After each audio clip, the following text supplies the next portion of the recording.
గౌరవ ప్రధానమంత్రి గారు, అదేవిధంగా గౌరవ ముఖ్యమంత్రి గారు, అదేవిధంగా ఎన్నికపడినటువంటి అన్ని ప్రజాప్రతినిధులందరూ కూడా స్వచ్ఛాంధ్రప్రదేశ్ని ఒక యుద్ధ ప్రాతిపదికన చేసి అన్ని ప్రాంతాలని ఒకటి క్లీన్గా ఉంచడమే కాకుండా ఈ ప్లాస్టిక్ వల్ల జరిగేటువంటి నిరుపయోగమైనటువంటి పనులు ఏవైతే ఉన్నాయో, ఈరోజు క్యాన్సర్ కానీ ఇవన్నీ విపరీతంగా పెరిగిపోతూ ఉన్నాయి. ఇష్టం వచ్చినట్టు ఈ ప్లాస్టిక్ని వాడటం, కాలువల్లో వేయటం, అవన్నీ మళ్ళీ చేపలు కానీ రొయ్యలు కానీ తినటం, వాటిని మళ్ళీ మనం తినటం, ఈ విధంగా క్యాన్సర్ పెరగటం. అదేవిధంగా ఈ టెంపరేచర్లు విపరీతంగా పెరగటం, డ్రైనేజెస్ అన్నీ కూడా ఎక్కడికక్కడ బ్లాక్ అయిపోతూ ఉన్నాయి ఈ ప్లాస్టిక్ వల్ల.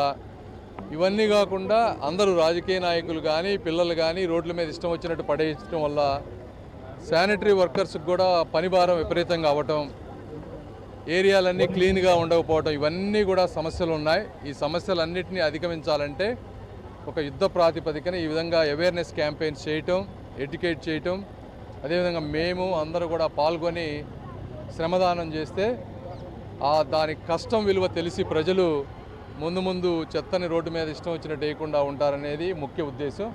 ఆ కార్యక్రమంలో భాగంగానే ప్రతి నెలకి ఒకరోజు గౌరవ ముఖ్యమంత్రి గారు ఈ కార్యక్రమం చేయమన్నారు. అందులో పార్టీ ఇది. Thank you. స్వచ్ఛ ఆంధ్రప్రదేశ్ పేరుతో నెల్లూరులో ప్రతి 3వ శనివారం రోజు రాష్ట్ర వ్యాప్తంగా అన్ని కార్పొరేషన్స్ గ్రామాల్లో కూడా పెద్ద ఎత్తున స్వచ్ఛతను ప్రమోట్ చేసేటువంటి కార్యక్రమాన్ని తీసుకొని ఈరోజు పెద్ద ఎత్తున ఈ కార్యక్రమాలన్నీ కూడా చేయడం జరుగుతూ ఉంది.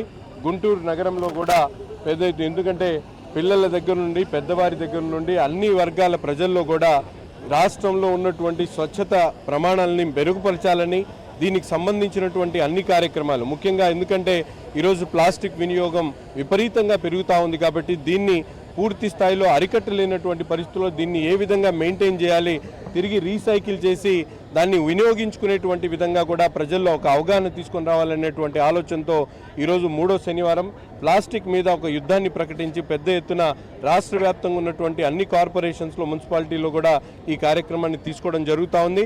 ప్రజలు కూడా పూర్తిగా సహకరించాలి తప్పనిసరిగా, ఎందుకంటే మనం ఎంత పరిశుభ్రమైనటువంటి వాతావరణం ఉంటే రాష్ట్రంలో ఉన్నటువంటి అన్ని విధాలుగా కూడా అభివృద్ధి చెందేటువంటి అవకాశం ఉంది. కాబట్టి ప్రజల్లో దీన్ని ఒక బాధ్యతగా తీసుకొని ప్రజలు కానీ, రాజకీయ నాయకులు కానీ, అలాగే బ్యూరోక్రాట్స్ కానీ అందరూ కూడా దీన్ని ఒక బాధ్యత తీసుకొని ముందుకు తీసుకెళ్లాలని చెప్పి కోరుకుంటా ఉన్నాం. మరిన్ని వీడియోస్ కోసం ఛానల్ ని సబ్స్క్రైబ్ చేయండి. లేటెస్ట్ అప్డేట్స్ కోసం వాట్సాప్ ఛానల్ ని ఫాలో అవ్వండి. ఆ లింక్ డిస్క్రిప్షన్ లో ఉంది.